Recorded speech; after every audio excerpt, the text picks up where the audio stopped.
Hi, this is Jason Major with another episode of Sweaty Heroes Comic Bargains. And yesterday at Vintage and Vinyl Amherstburg, where I help out getting comic deals. These are some of more most of this pile is a lot of strange independent titles, not necessarily superheroes. And so these are kind of examples of like non-traditional titles that you will find, except for this one, of course. So here we have Iron Man, which this trade you can see it's like not the regular size of a regular trade. This is it contains a lot of like more of the kid-friendly Avengers, like from Iron Man and Marvel Adventure series. The Marvel Adventure series, I will say, was awesome. I loved Marvel Adventure Spider-Man, especially because it was like teen Spider-Man, but it was like kind of like and at first they kind of like tried to retell the original stories, but then they started to go in their own direction, and it was like them doing a series based on a cartoon that didn't exist. And the Marvel Adventures line was great, lasted for several years, and I wish that they would put them back into Digest. They're a great series, but this has some of those, and also some other kid friendly stories. But you can see that this has $3.99 on Price Mark because it was probably um, sold somewhere else previously, but at a $14.99 US cover price. But you can find these sometimes at like dollar stores or for like $3 or $4, or as I said previously, previously used for only $2. I wouldn't pay more than $5 for a previously used copy of this. Okay, now let's get into the weird stuff.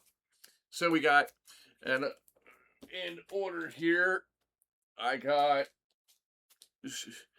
Shidema, which apparently is a 2001 Image Comics. It's like a fantasy title. I try and make sure that all these comics are like either kid friendly or like at least can be in the same bin as comic book friendly. So I'm not gonna. So this is Vermillion, I think it's called, and it is from DC Helix Comics. DC Helix Comics was basically DC. um, it was close. It could really fall under the Vertigo imprint, but it was basically doing for science fiction what Vertigo was doing for like the science for fantasy, I would say. But this falls in the line of like a sci-fi fantasy series. And then we have Vermilion #1, which I would want to check out and see what that's like. This would be something very different if you're not into flights and tights. So we got issue 2, issue 3, issue 4,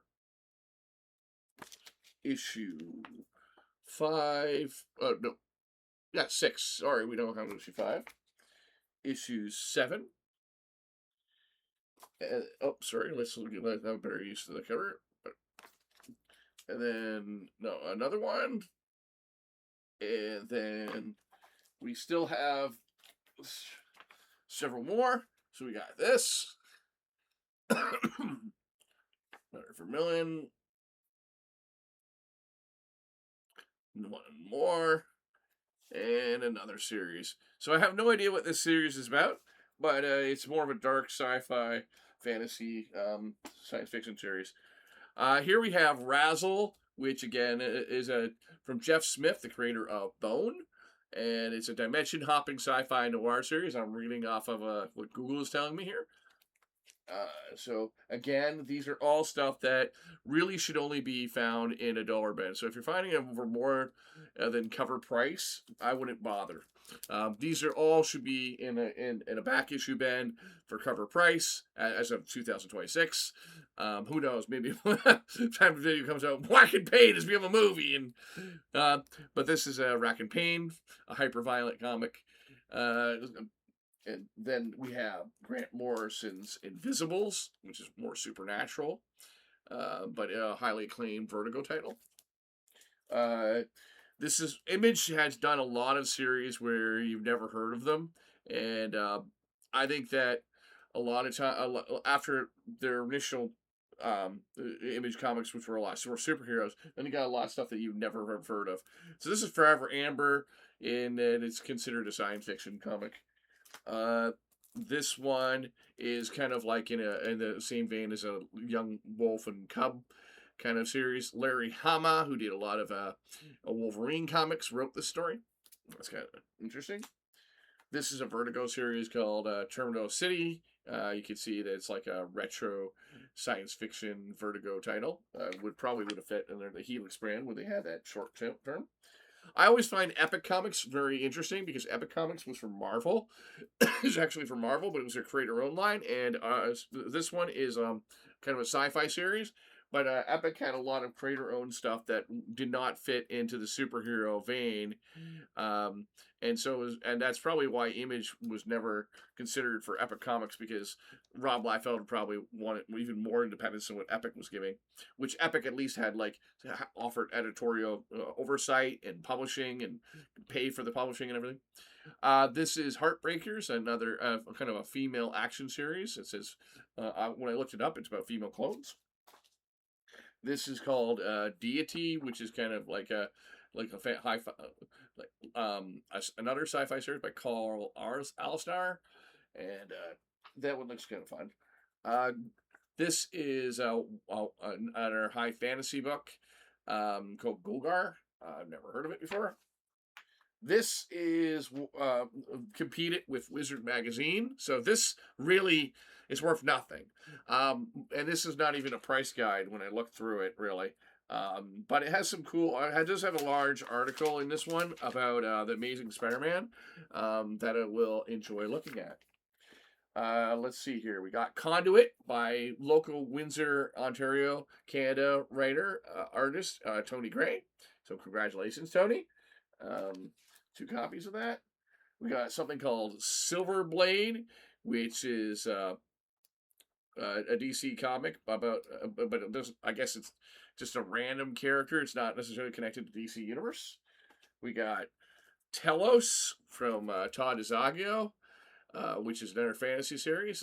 Looks a lot of fun though. We got some Stephen King. Dark Tower comics. We have a lot of these at the Vintage Vinyl actually, but not this series, so that's okay. Some free books, so always look to see. You don't want to pay much for free books unless they're worth money. Worlds of Aspen by Michael Turner. ROM, which is cool from IDW, and then a Green Lantern that based on the cartoon series and Young Justice. And then we got from Gene Roddenberry's Lost Universe, which Gene Roddenberry, this is after he died. Lost Universe being one of his unused concepts. 2 issues of Darkhawk, which are probably the most mainstream in this pile.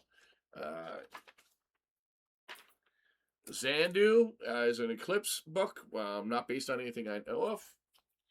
Then we have NFL Rushstone, because it's like an NFL kids book.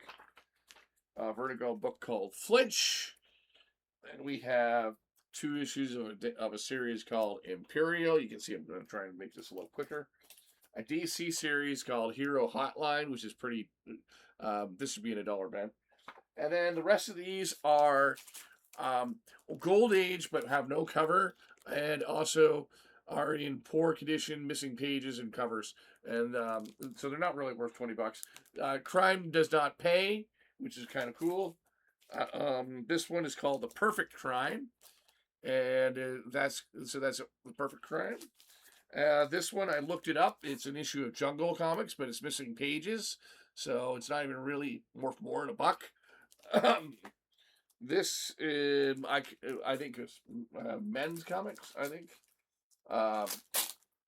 yeah, and this is another unidentified Golden Age title that looks like another. Let's see here.